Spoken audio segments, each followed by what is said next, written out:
hati tulus, menyembah yang berkuasa. Tuhan Maha Kudus, dengan darah anak domba, ku masuk dengan hati tulus, menyembah yang Maha Kuasa. Ku menyembahmu,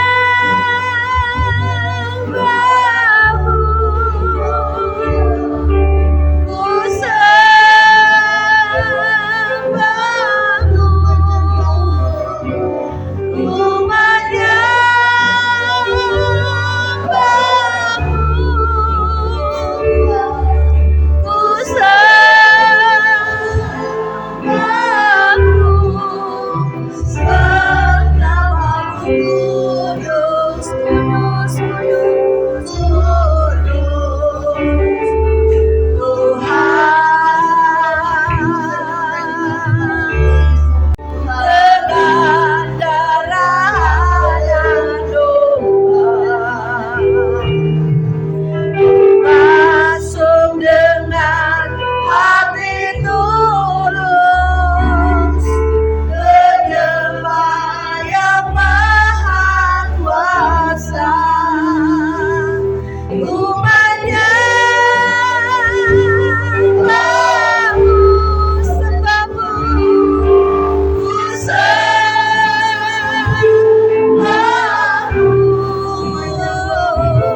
ku menyembahmu,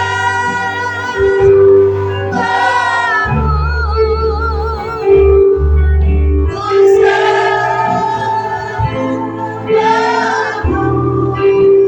sebab namamu kudus, kudus Tuhan. Rabaya, rabaya, rabaya, rabaya,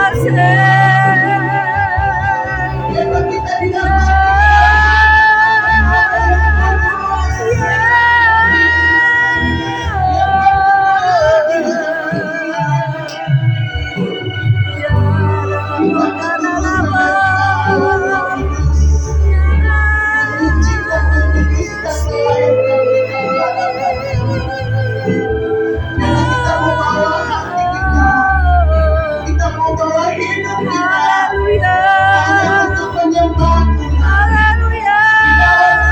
Dan kebenaran. Karena waktu ini tidak akan kembali lagi. Besarkan nama Tuhan, dipujilah Dia. Kemurahannya besar, tiada terbilang. Aku tak dapat balas betapa besar kasih-Nya. Besarkanlah namanya, besarkan nama Tuhan, pujilah Dia. Kemurahannya besar, tiada terbilang.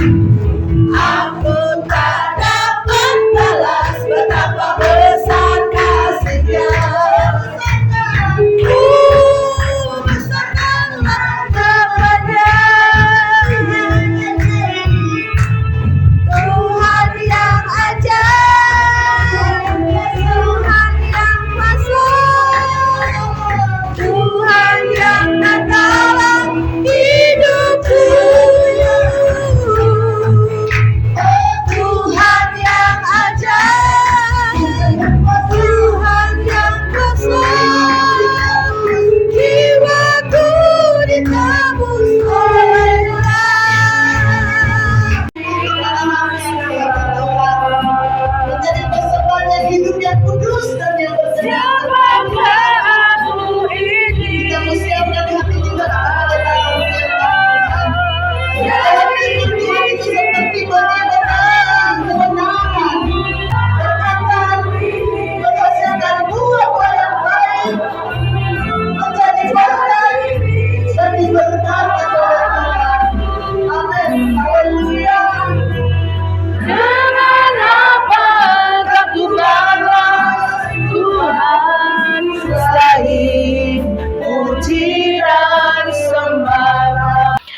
Saudara-saudara terkasih, saya akan memulai kita untuk mendengar firman Tuhan.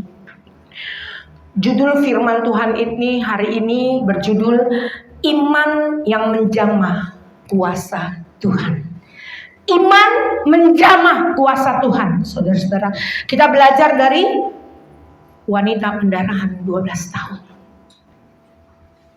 Sebenarnya nggak tahu ya, saya ini menganggap kalau KKR ini sesuatu buat saya. Karena saya kan sering KKR. Saya menganggap sesuatu nih, saya harus persiapan yang luar biasa. Saya tanya sama Tuhan, Tuhan apa orang-orang yang akan datang? Kenapa mereka? Gitu kan ya. Saya beberapa kali ganti khotbah, saudara-saudara. Beberapa kali ganti khotbah. Sampai khotbah ini sudah saya buat. Tetapi saya sudah ganti lagi sama yang lain. Tetapi tadi titik-titik terakhir. Jam 12, jam 1 saya tetapkan untuk khotbah ini. Saya tahu ini dari Tuhan. Saudara-saudara. Setiap kali saya melakukan apapun, mau khotbah apapun, mau pergi pelayanan apapun, saya tetap nomor 1 tanya sama Tuhan. Berdoa dengan Tuhan. Saudara-saudara, hari-hari ini banyak ya saudara-saudara, orang seperti perempuan pendarahan 12 tahun.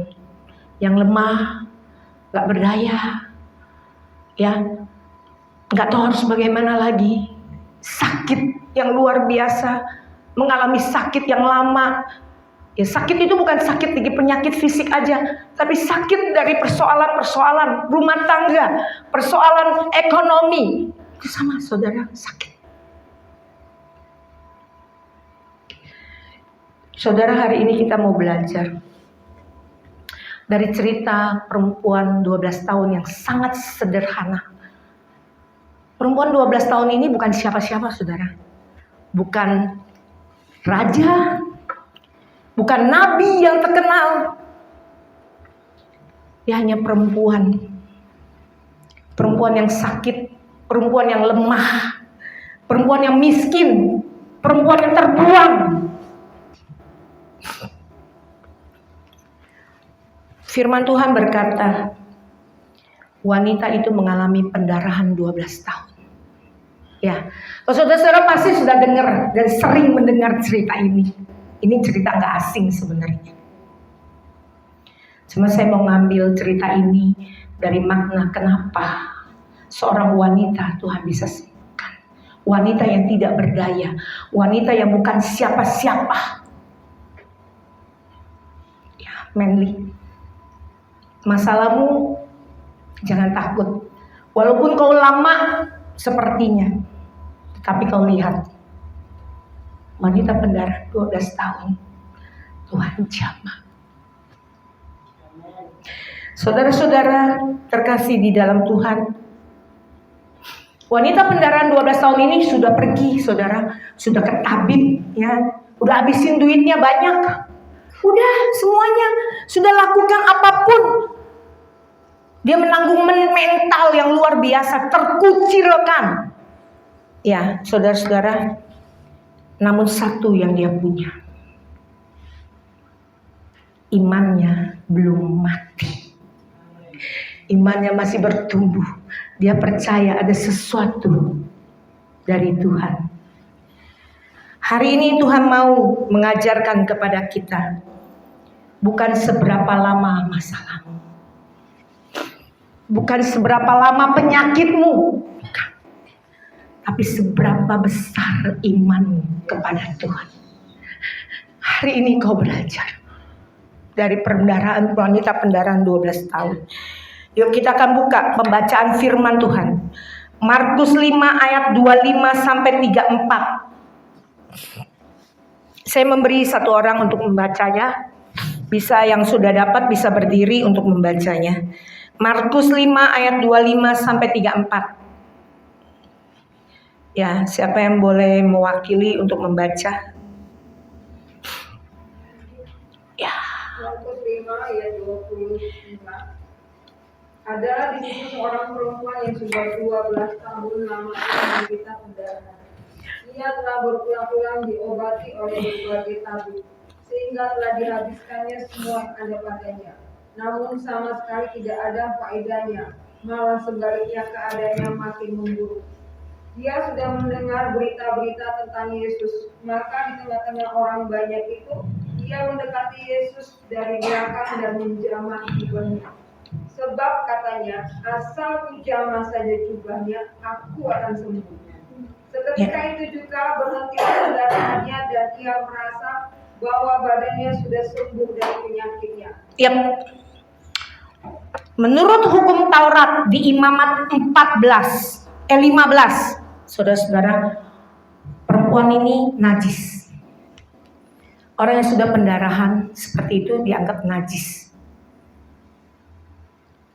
Tidak boleh menyentuh orang, dan orang nggak boleh menyentuh dia, dan dia tidak boleh menyentuh orang.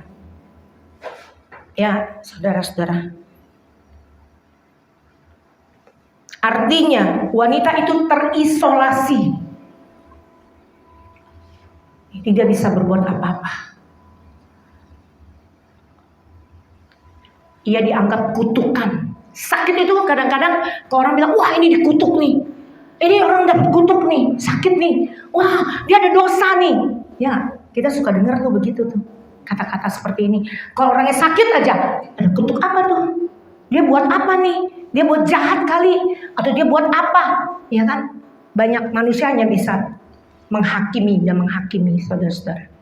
Dikatakan itu kutuk dan sebagainya. Saudara-saudara, nggak ada tempat di masyarakat buat orang sakit seperti ini. Namun justru di tempat yang paling rendah itulah imannya lahir, saudara-saudara. Imannya lahir. Begitu juga kepada saat saya sakit, saudara-saudara. Iman saya bertumbuh. Saya katakan kepada Tuhan, walaupun saya berjalan di dalam lembah-lembah kekelaman, saya tidak takut bahaya. Karena Yesus bersama denganku. Yesus ada bersama denganku. Haleluya. Mazmur 34 ayat 19. Tuhan dekat dengan orang-orang yang patah hati. Dia dekat dengan orang-orang yang patah hati. Saudara-saudara, jangan ragu sama Tuhan. Pelajaran apa yang bisa kita ambil dari perempuan pendarahan 12 tahun? Yuk, kita akan telusuri. 1. Iman yang tetap hidup di tengah penantian yang panjang. Di tengah penantian panjangmu, di tengah penantian sakit penyakitmu yang panjang, di tengah penantianmu sakit penyakitmu, masalahmu, saudara-saudara, imanmu tetap hidup. Tuhan mau imanmu tetap hidup. Matius 5 ayat 25 sampai 26 adalah di situ seorang perempuan yang sudah 12 tahun lamanya menderita pendarahan. Ayat 26, ia telah berulang-ulang datang ke berbagai tabib sehingga telah dihabiskannya semua yang ada padanya, namun sama sekali tidak ada faedahnya. Malah sebaliknya, keadaannya makin memburuk. Saudara terkasih di dalam Tuhan, firman Tuhan ini menceritakan wanita ini sudah memakai segala cara, sudah pakai semuanya, saudara-saudara, tapi gagal. Banyak orang berhenti percaya dan beriman kepada Tuhan ketika doa nggak dijawab, penyakit makin sakit, masalah belum selesai karena terlalu panjang berdoa, mulai luntur, mulai nggak percaya sama Tuhan. Ya, banyak kesel, kok nggak berdoa, kok nggak dijawab-jawab, kok Tuhan nggak dengar ya, kok Tuhan nggak ada ya, apa Tuhan ada nggak sih? Saudara-saudara, tapi wanita pendarahan itu tidak berhenti berharap kepada Tuhan. 12 tahun, saudara-saudara, dia nggak berhenti berharap sama. Saya ingin katakan kepada saudara, masalahmu boleh ada cepat atau lambat, Tuhan punya cara yang ajaib untuk memberikan mujizatnya kepada orang-orang yang dikasihinya. Saudara-saudara, 2 Korintus 5 ayat 7. Sebab hidup kami ini adalah hidup karena percaya, bukan karena melihat. Sejatinya iman yang sejati itu percaya, bukan melihat, saudara. Percaya dulu baru melihat, bukan lihat dulu baru percaya. Itu iman yang sejati, saudara-saudara. Tuhan mau kita punya iman yang sejati.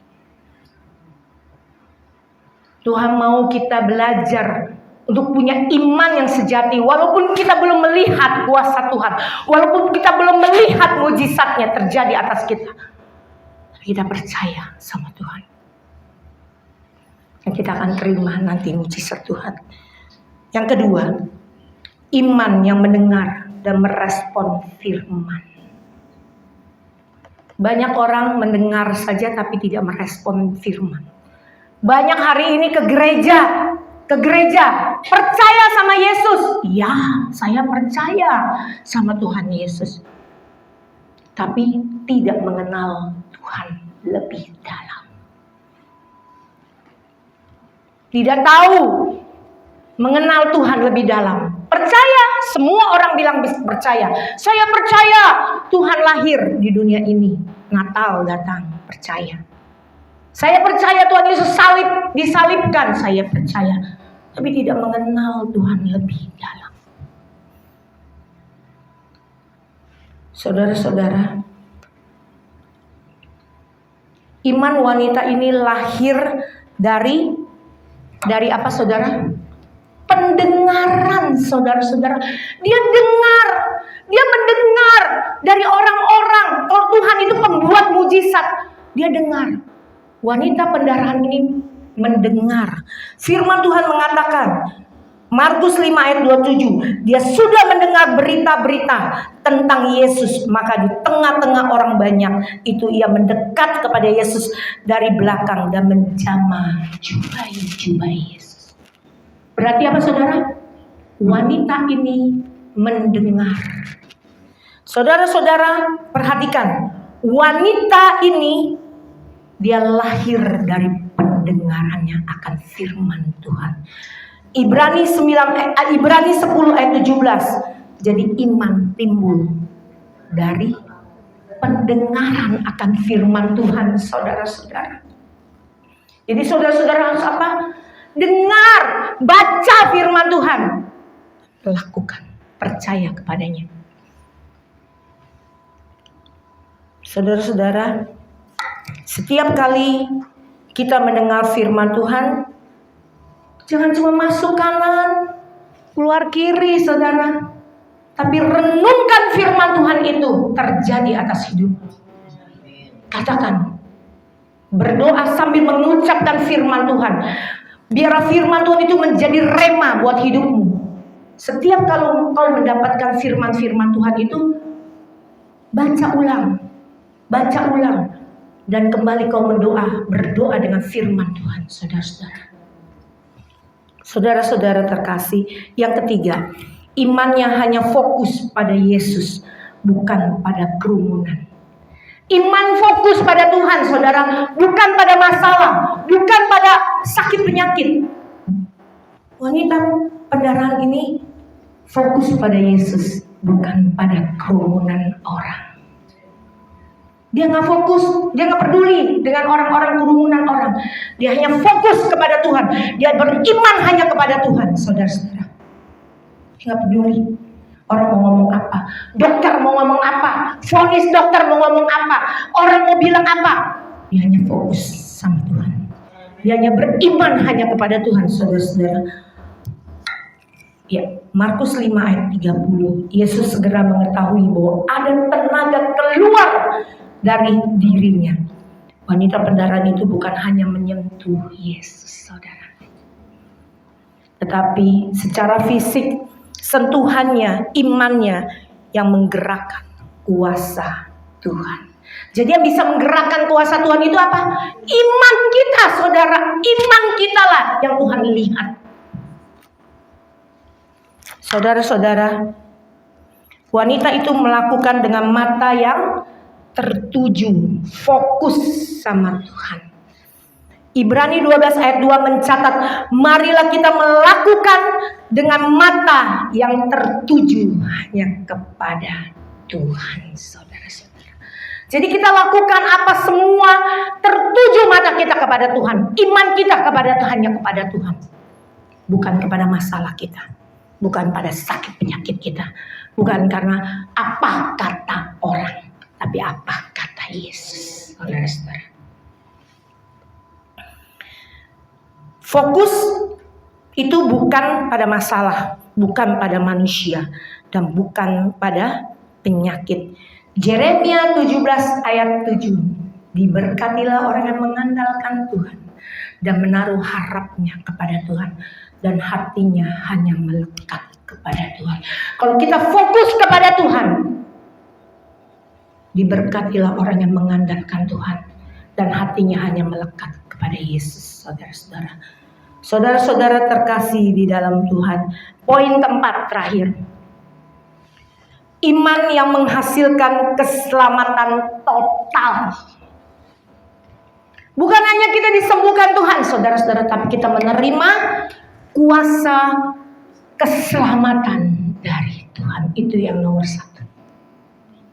Mujizat gampang, saudara. Gampang kata Tuhan. Tapi kita menerima apa, saudara? Dari Tuhan yang telah mati di kayu salib. Untuk apa, saudara? Untuk menyelamatkan kita semua, saudara. Keselamatan yang Tuhan berikan untuk kita. Dengan oleh bilur-bilurnya kita sembuh.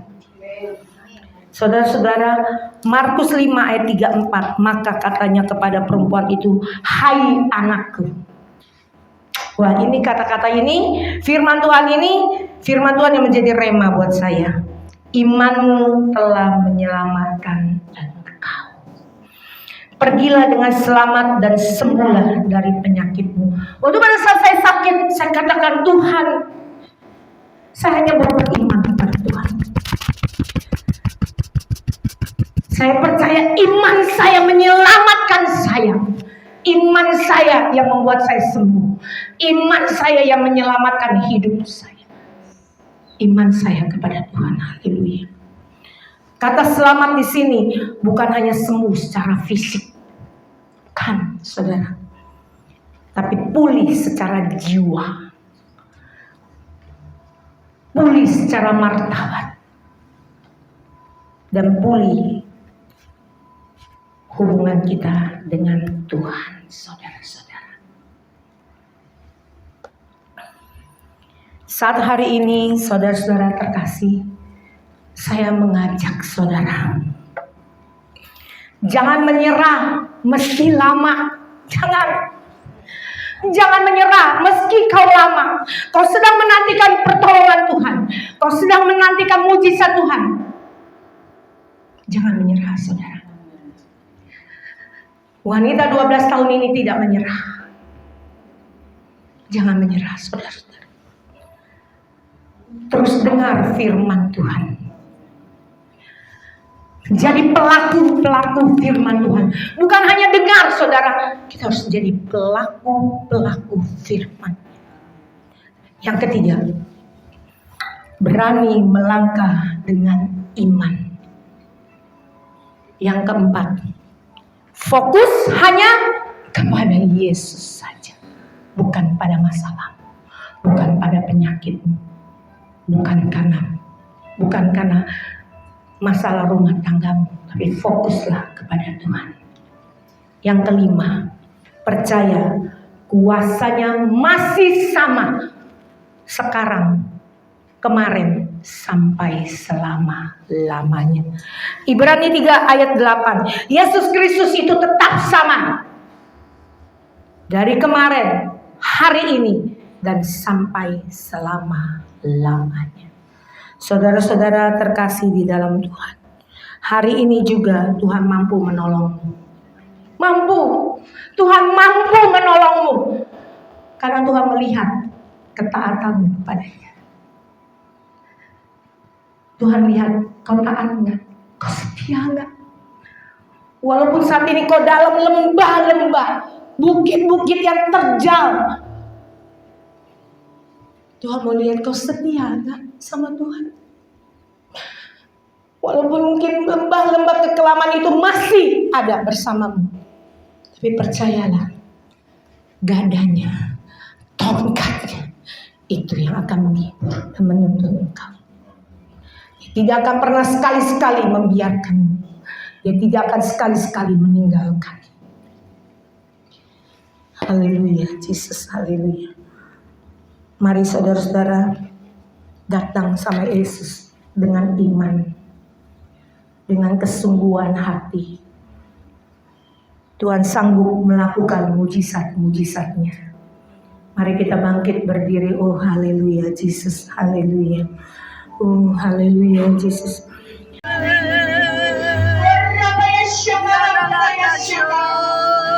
Ceritakan, ungkapkan apa yang ada di dalam hatimu. Dia mendengar, dia menjawab.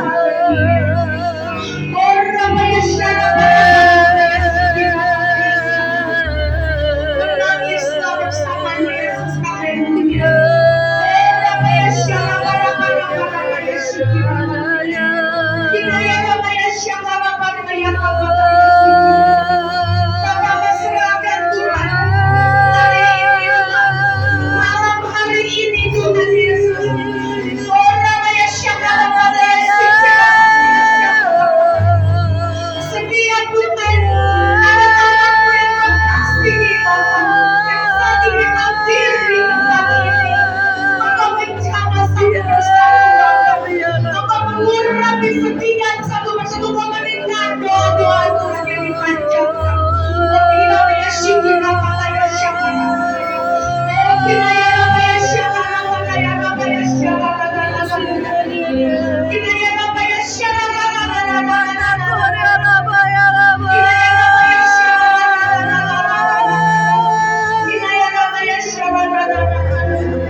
Kuasa darah Yesus menyembuhkan.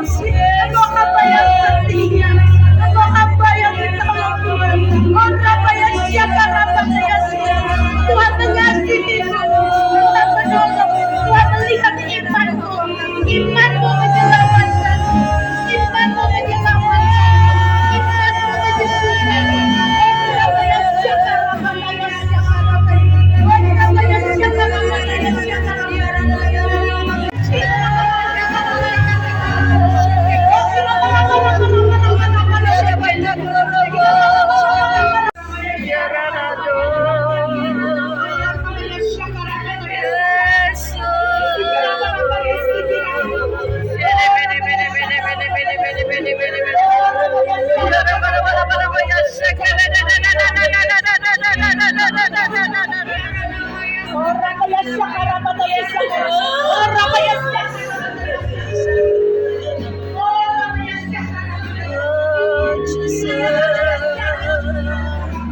dan layanilah Tuhan.